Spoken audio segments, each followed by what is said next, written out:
preenchimento facial é um procedimento para embelezamento e reestruturação da pele envelhecida. O ácido hialurônico é uma das substâncias usadas para esta finalidade. Ele preenche rugas e sulcos, além de melhorar o contorno facial.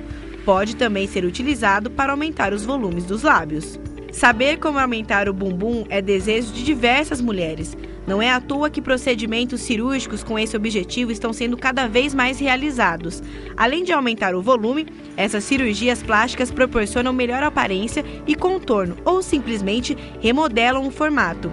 Se você está em dúvida sobre como aumentar o bumbum, a escolha deve ser realizada depois de conhecer melhor sobre as diversas substâncias usadas no preenchimento da região. Isso é importante porque muitos deles não são recomendados.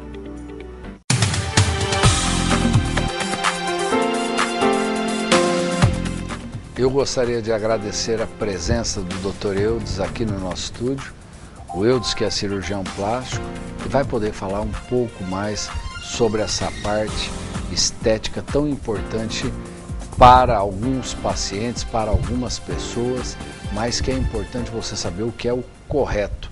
Não ficar fazendo aí de orelhada, porque fulano escutou, porque fulano falou que é bom, porque tem esse que faz dessa maneira. Escutar com um profissional da área bastante gabaritado. Eudes, falar sobre preenchimento facial. A idade traz algumas consequências para nós. Consequências que dá para a gente realmente mudar. Tem pessoas que ficam muito incomodadas com aquele envelhecer da face. E um deles traz como sintomas um aumento dos sulcos. E isso tem hoje como corrigir. Preenchimento facial é algo que faz parte do dia a dia do cirurgião plástico. Cada vez mais pessoas estão procurando, homens, mulheres, e realmente o resultado é muito bom? Bem, primeiramente gostaria de agradecer o seu convite aqui para falar sobre isso. E eu já havia pedido a liberdade a você anteriormente, para fazer um parêntese e dar os parabéns a Bauru, à saúde de Bauru, pelo alto índice vamos dizer assim, do sucesso da vacinação. 95,5%, enquanto as outras cidades em volta, geralmente 80%.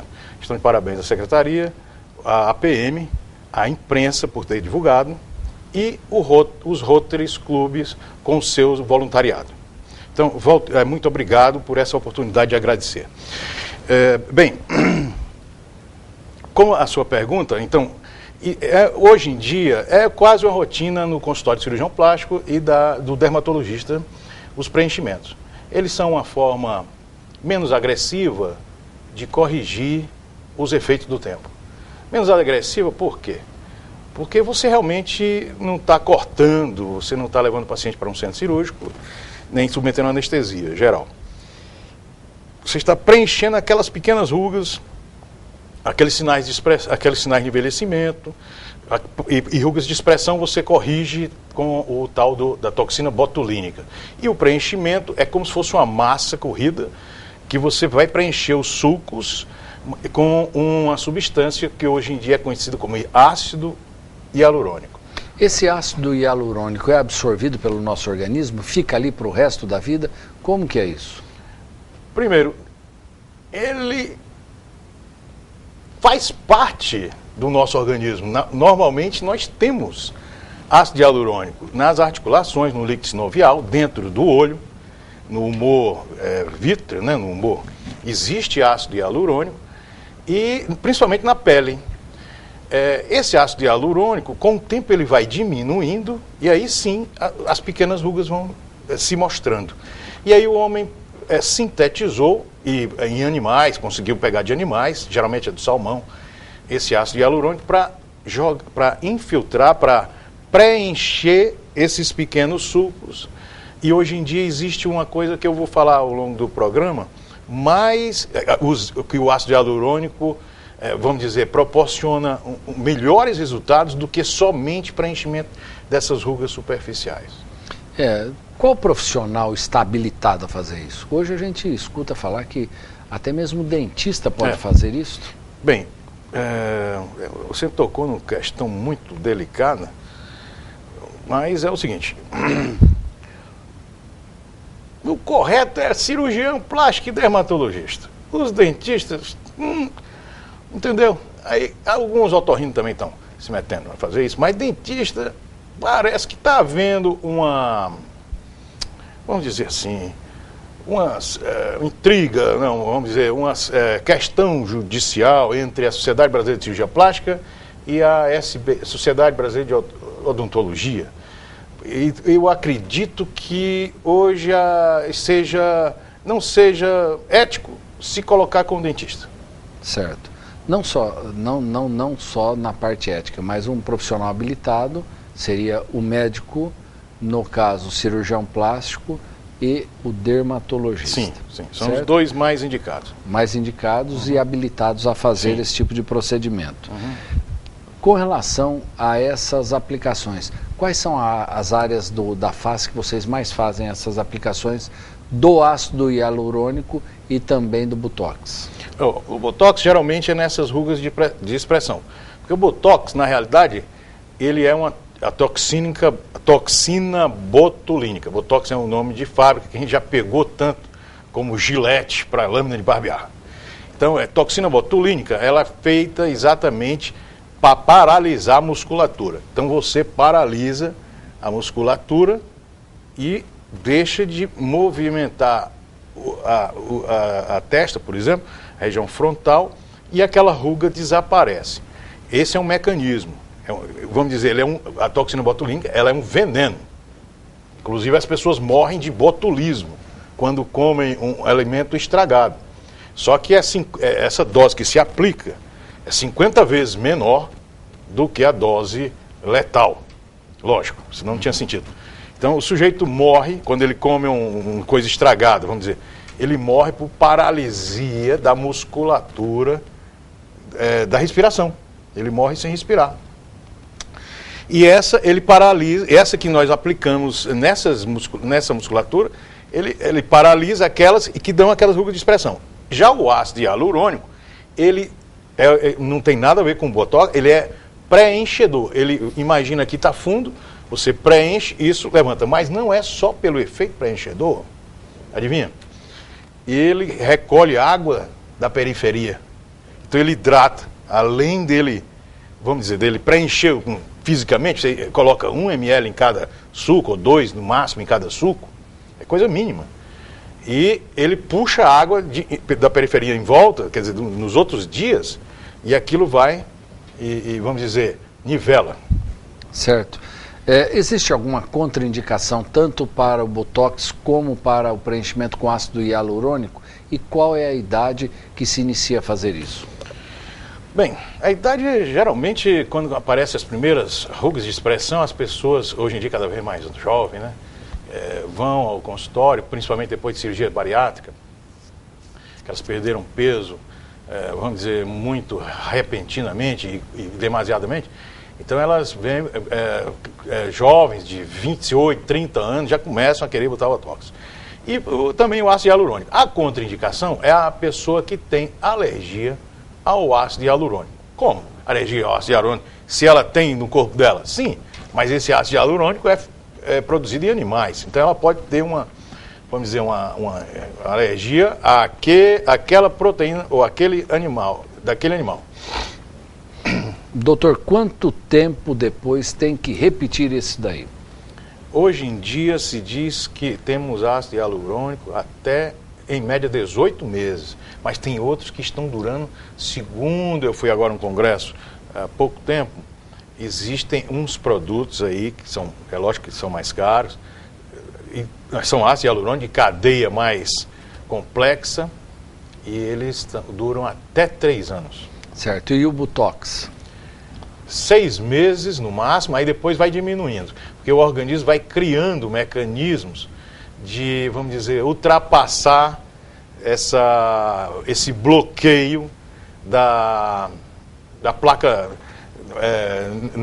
vamos dizer, da placa que dá a contração muscular. Certo. Doutor, vamos agora partir para o mais importante hoje, que eu considero que é o preenchimento do bumbum. Recentemente nós tivemos aí na mídia a tristeza informada pelos telejornais de o falecimento de uma paciente em decorrência da injeção, provavelmente desse ácido hialurônico mesmo, ou é outro produto? E que infelizmente ela teve uma parada cardiorrespiratória e veio a falecer. Como é feito esse preenchimento do bumbum? Bem, naquele caso, não se deve fazer, não porque aquela paciente faleceu, mas já se sabe que não se deve fazer com aquele produto, naquele volume. Aquele produto que ele usou chama-se PMMA, polimetilmetacrilato, que é um produto que é bem aceito no organismo sólido. A sua lente de contato, a sua lente intraocular é feita de PMMA. Só que esse PMMA que é injetado, são micropartículas de PMMA dentro de um gel, que é o veículo. Então se injeta aquilo, e aí o gel depois desaparece e as micropartículas ficam, entre aspas, para sempre. Nada é para sempre. Nós todos envelhecemos. Então, quer dizer, esse produto PMMA, eu já utilizei, inclusive já falei no programa aqui, no meu pai, quando era vivo, há uns 8, 10 anos, e na minha irmã, que inclusive é juíza. Pequenos preenchimentos. Esse que hoje se faz com o ácido hialurônico. Coloquei aqui no suco nasogeniano. Tudo bem, não deu problema. Mas aí depois eu volto para congresso e vejo absurdos, necroses, perda completa da asa nasal. Pessoas que ficaram tipo com granulomas, que tipo caroço de feijão embaixo, da pele aqui, e não sai, só sai com cirurgia, e às vezes ainda fica uma sequela. Então, quer dizer, mesmo em pequenas quantidades, o PMMA pode trazer consequências indesejáveis, em pequenas, que é a necrose e o granuloma.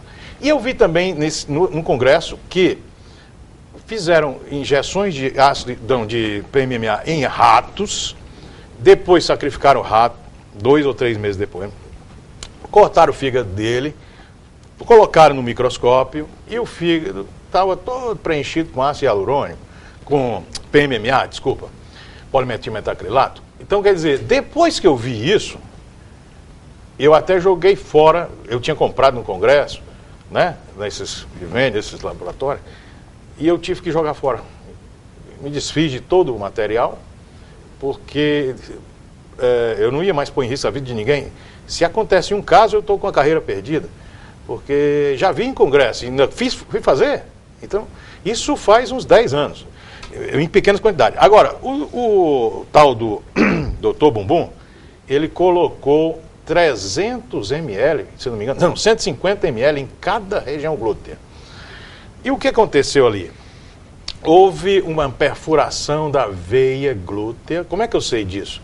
Porque eu vi em congresso um relato de 6 casos de mexicanas que foram fazer enxerto de gordura e morreram na mesa cirúrgica, ou então no quarto, logo no mesmo dia. Pós-operatório imediato, 2, 3 horas depois, morreram. Aí foram fazer a necrópsia e abriram e viram quando se faz profundamente no músculo glúteo máximo, que tem 3 glúteos, né? Então o glúteo máximo tem uma veia e uma artéria que ela é da espessura mais ou menos da carga de uma caneta esferográfica, daquela mais grossinha. Então, quer dizer, aquela gordura ou o PMMA foi injetado com pressão, entrou pela veia, foi levado pela corrente sanguínea para o coração direito. Quer dizer, nós temos o coração, mas a gente divide em direito e esquerdo para o leigo, o ventrículo para o átrio direito, ventrículo direito, e foi para a artéria pulmonar e entupiu as arteríolas pulmonares. Não tinha escapatória, nem que se fosse no Einstein. Tá certo? Isso não minimiza o fato dele ter feito no apartamento.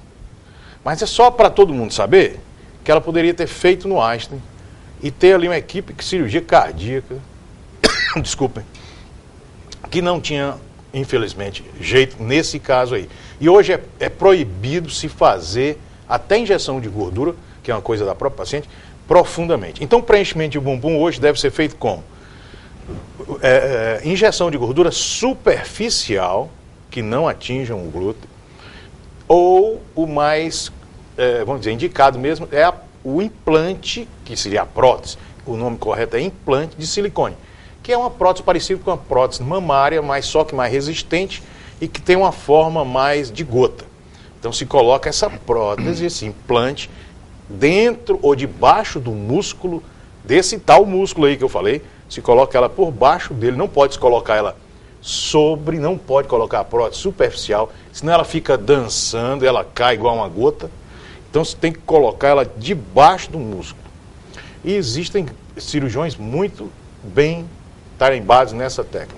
Então hoje é contraindicado a injeção de PMMA para preenchimento do bumbum. Sim. É contraindicado pela Sociedade Brasileira de Cirurgia Sim. Plástica. Sim. Há quanto tempo isso?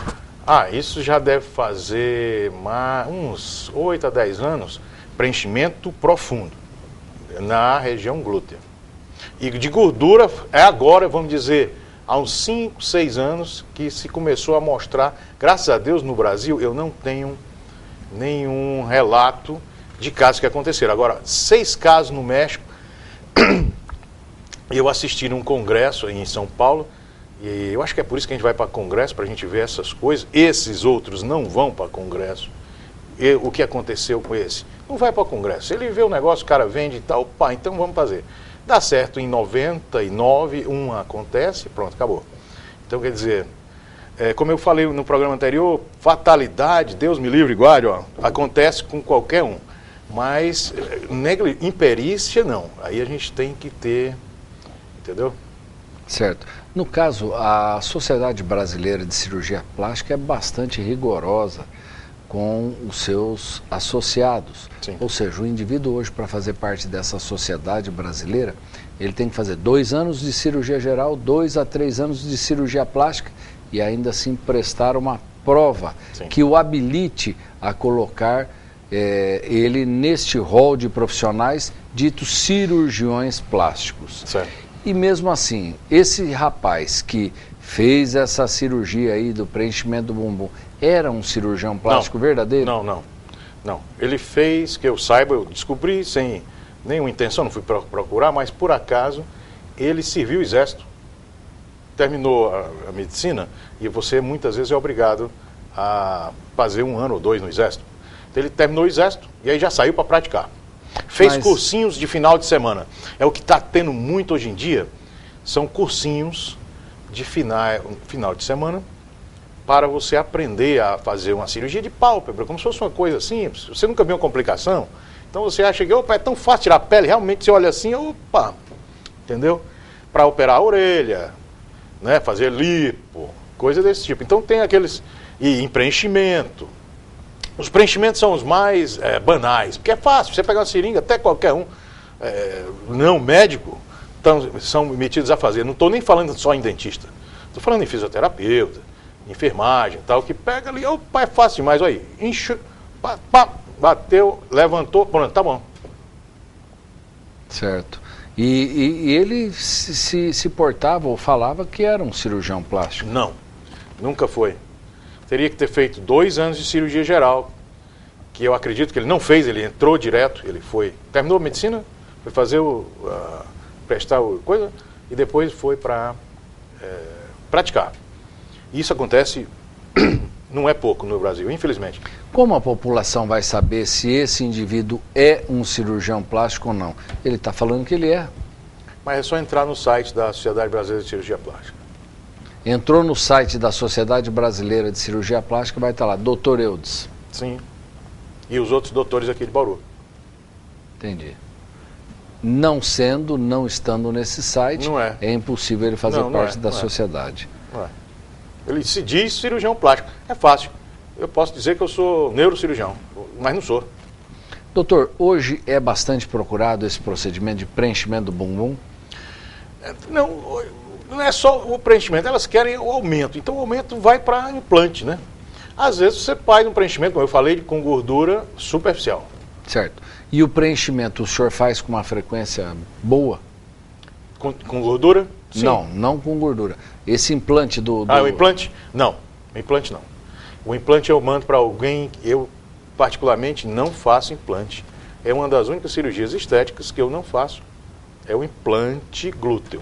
Tem colegas que eu envio para eles. Eu sei a teoria, mas eu nunca fiz, eu não quero...